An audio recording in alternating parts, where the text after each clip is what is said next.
അപ്പോൾ നമ്മുടെ പോഡ്കാസ്റ്റിൽ യൂഷ്വലി ചോദിക്കുന്ന ക്വസ്റ്റ്യനാണ് ഒരു ഫൗണ്ടറിൻ്റെയും ഹെൽത്ത്, വെൽത്ത്, റിലേഷൻഷിപ്സ്. നമ്മൾ ഈ വെൽത്തിന് വേണ്ടിയാണ് കുറേയൊക്കെ നമ്മൾ കാട്ടിക്കൂട്ടുന്നത്. അപ്പോൾ ഈ ഹെൽത്തും റിലേഷൻഷിപ്സ് എങ്ങനെയാണ് യൂഷ്വലി ഇപ്പോൾ ദീപായാലും വൺ ഫിറ്റ് ആയിരിക്കുന്നുണ്ട്, അപ്പോൾ ഇതെങ്ങനെ സാധിക്കുന്നത്? കരോട്ടയിൽ ബ്ലാക്ക് ബെൽറ്റ് ഒക്കെ ഉണ്ടോ? ഞാൻ ഏറ്റവും വീക്കായിട്ടുള്ള ഒരു ശരീരമുള്ളൊരു മനുഷ്യനായിരുന്നു. അതായത് പിന്നെ ഇപ്പം ഇതായിട്ട് വരുന്ന സമയത്ത് എൻ്റെ ഏർലി ഏജിനകത്ത് എനിക്ക് ശരിക്കും ഒരു ബോളെടുത്ത് നേരെ നന്നായിട്ട് ത്രോ ചെയ്യാൻ പോലും പറ്റാത്ത രീതിയിൽ പുറത്ത് നിർത്തിയിരിക്കുന്ന ഒരാളായിരുന്നു നമ്മുടെ സ്കൂളിംഗ് ടൈമിലൊക്കെ. ബിക്കോസ് എനിക്ക് ഒരുപാട് ഹെൽത്ത് പ്രോബ്ലംസ് ഉണ്ടായിരുന്നു. അത് കഴിഞ്ഞതിന് ശേഷം actually I got A chance. അവിടെ ഒരു കരാട്ടെ ക്ലാസ് വരികയും ആ കരാട്ടെ ക്ലാസ്സിലേക്ക് ഞാൻ ചെന്ന് ജോയിൻ ചെയ്യുകയും ചെയ്തു. 6ാം ക്ലാസ് 7ാം ക്ലാസ്സിലോട്ട് പഠിക്കുന്ന സമയത്ത്. അപ്പോൾ എൻ്റെ അടുത്ത് എല്ലാവരും പറഞ്ഞു, ഇങ്ങനെ ഇരിക്കുന്നു, നീ ഇവിടെ കരാട്ടയിൽ 6 മാസം തയ്ച്ച് പോവില്ല എന്ന് പറഞ്ഞിട്ട് കളിയാക്കുന്ന ബുള്ളിങ് ഒരുപാട് നേരിട്ടുണ്ട്. അപ്പോൾ അങ്ങനെ പറയുന്ന ഒരു സാഹചര്യം ഉണ്ടായിരുന്നു. അപ്പം അവിടെ ചിലപ്പോൾ എന്നെക്കൊണ്ട് നടക്കുന്നില്ല, എന്നെക്കൊണ്ട് സാധിക്കുന്നില്ല എന്ന് പറയുന്ന സമയത്ത് എൻ്റെ മനസ്സിൽ ഇതാണ്, നീ ഇത് 6 മാസം പോവില്ല എന്നാണ്.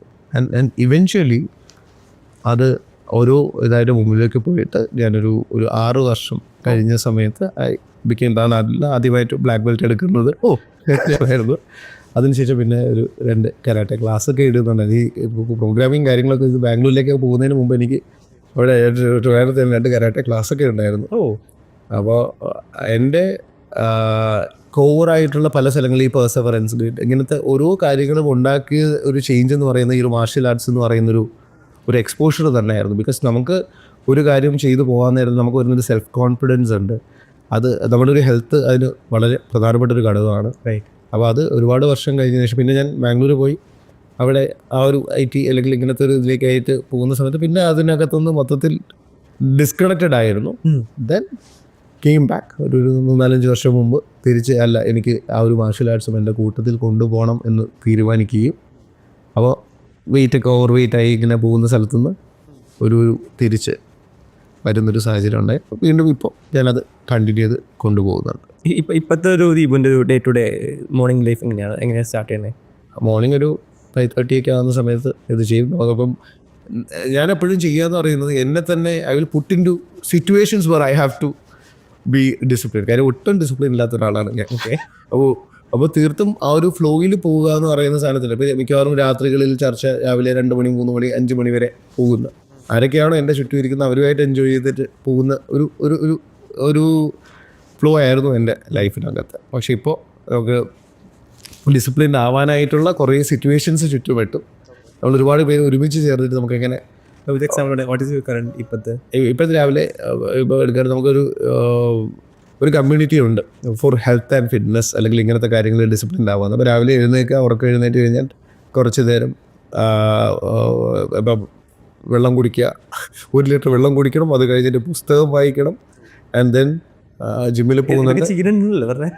ഇതൊക്കെ ചെയ്യുന്നുണ്ട് എന്നാണ് ഇപ്പം ഞാൻ കഴിഞ്ഞൊരു കുറച്ച് മാസങ്ങളായിട്ട് ആ ഒരു കൾച്ചറിലേക്ക് പോയിട്ടുണ്ട്. അപ്പോൾ കുറച്ചുകൂടിയൊക്കെ കോൺഷ്യസ് ആയിട്ട് ഡയറ്റും കാര്യങ്ങളൊക്കെ ചെയ്യാനായിട്ട് തുടങ്ങി.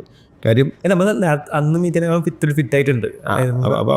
അപ്പോൾ നമ്മുടെ ചുറ്റുമുള്ള ആൾക്കാരാണ് നമ്മളെ ഇൻഫ്ലുവൻസ് ചെയ്യുന്നതെന്ന് പറയുമ്പോൾ അത്തരം ഹെൽത്ത് കോൺഷ്യസ് ആയിട്ടുള്ള കുറേ ആൾക്കാരുടെ ഇടയിലേക്ക് ഞാൻ നോയിങ് ആയിട്ട് തന്നെ ഒരു കമ്മ്യൂണിറ്റി ബിൽഡ് ചെയ്യും.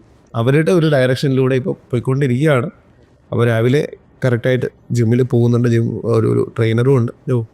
സോ ആൻഡ് ദെൻ ഓഫീസ് വരുന്നു, വൈകുന്നേരം പോകുന്നു. സമയത്തിൽ ഉറങ്ങണം എന്ന് പറയുന്ന ഒരു കാര്യം മാത്രമാണ് എനിക്കിപ്പോഴും പ്രോപ്പറായിട്ട് ചെയ്യാനായിട്ട് പറ്റാത്തത്. കാര്യം എന്തായാലും 12 മണി കഴിയാണ്ട് വീട്ടിലെത്തി ഉറങ്ങാനായിട്ട് പറ്റുന്നൊരു സിറ്റുവേഷൻ ഇല്ല. ബിക്കോസ് ലോട്ട് ഓഫ് ആക്ടിവിറ്റീസ് അതിനെ സ്ട്രീംലൈൻ ചെയ്യുന്നുണ്ട്.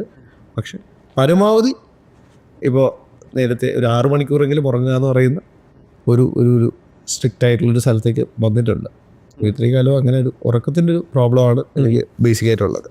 പിന്നെ റിലേഷൻഷിപ്സിനെ പറ്റി പറയാനാണെങ്കിൽ ലൈക്ക് ഈ കമ്പനി ബിസി ആയിട്ടുണ്ടെങ്കിൽ ഈവൻ വീക്കെൻഡ്സ് ഈ ന്യൂലറിൻ്റെ പിന്നാലെ പോവാണ്. So where do get the time to, അല്ലെങ്കിൽ ഇത് ചോദിക്കുന്നത് എനിക്കും ഒരു ക്യൂരിയോസിറ്റിയാണ്. അല്ല എന്നെ സംബന്ധിച്ചിടത്തോളം ഇപ്പോൾ എനിക്ക് വൈഫുണ്ട്, മകനുണ്ട്.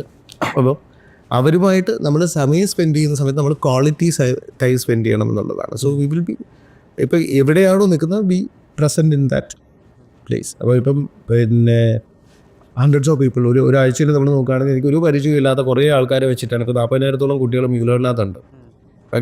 അപ്പോൾ അതിനകത്തേക്ക് വരുന്ന സമയത്ത് അത് മൊത്തം ഡ്രൈവ് ചെയ്ത 100ഓളം പരസ്പരം പരിചയമില്ലാത്ത പല സ്വഭാവക്കാരായിട്ടുള്ള ഒരുപാട് ആൾക്കാരാണ്. ഇവരെല്ലാവരെയും ഒരുമിച്ച് കൊണ്ടുവന്ന് അവരെ മോട്ടിവേറ്റ് ചെയ്ത് ഒരുമിച്ച് കൊണ്ടുപോകുക എന്ന് പറയുന്നത് ഒരു കണക്ഷൻ എസ്റ്റാബ്ലിഷ് ചെയ്യാനായിട്ടുള്ളൊരു കേപ്പബിലിറ്റി ഉണ്ടാവണം. ആൻഡ് അത് നമ്മുടെ ഉള്ളിൽ നിന്നും ഓണസ്റ്റായിട്ടും ജെന്യുവനായിട്ടും ആയിരിക്കണം ഓരോ കോൺവെർസേഷൻസ് നമ്മൾ ചെയ്യേണ്ടത്. അപ്പോൾ റിലേഷൻഷിപ്പ് വളരെ സ്ട്രോങ് ആയിട്ട് മെയിൻറ്റെയിൻ ചെയ്യുന്ന ഒരാളാണ് ഞാൻ. ഓരോ ആൾക്കാരെയും പരിചയപ്പെടുന്ന സമയത്ത് അത് ഏറ്റവും ഭയങ്കര പ്രധാനപ്പെട്ട ആളായിരിക്കും. ഇപ്പോൾ മിനിസ്റ്റേഴ്സ് ആയിരിക്കും, അല്ലെങ്കിൽ പിന്നെ വലിയ ഉദ്യോഗസ്ഥരായിരിക്കാം, അതുപോലെ തന്നെ ഇപ്പോൾ ഒരു കോളേജിൽ പഠിക്കുന്ന ഒരു സ്കൂളിൽ പഠിക്കുന്ന ഒരു കുട്ടിയായിരിക്കാമെങ്കിൽ പോലും അവർക്ക് എന്താണോ why did they come to me, അവർക്ക് ആ കാര്യങ്ങൾ പ്രയോജനപ്പെട്ടിട്ടുണ്ട് എന്ന് ഉറപ്പുവരുത്തുന്ന രീതിയിലേക്ക് ഒരു ക്വാളിറ്റി ടൈം ഞാൻ അവർക്ക് കൊടുക്കാറുണ്ട്. And by that way a lot of connections that I have established. അപ്പോൾ ഒരു ആളിനെ നമ്മൾ കാണുമ്പോൾ തിരിച്ച് വീണ്ടും കാണുന്ന സമയത്ത് ആ ഒരു വാംത ഉണ്ടല്ലോ, ആ ഒരു സ്നേഹം എനിക്ക് തിരിച്ചും കിട്ടാറുണ്ട്. ആൻഡ് മ്യൂലേൺ ആയിക്കോട്ടെ, ഫയാപ്പോട്ടേറ്റി ആയിക്കോട്ടെ, ഇന്ന് ഞാൻ അച്ചീവ് ചെയ്യുന്ന എന്ത് കാര്യങ്ങളും എനിക്ക് തന്നിട്ടുള്ളത് അങ്ങനത്തെ ഒരു റെസിപ്രോസിറ്റിയാണ്. ആ ഒരു സ്നേഹം തിരിച്ചു തരുന്ന ഒരു കൂട്ടം ആൾക്കാരെ എനിക്ക് ചുറ്റുമുള്ളത് കൊണ്ടാണ്.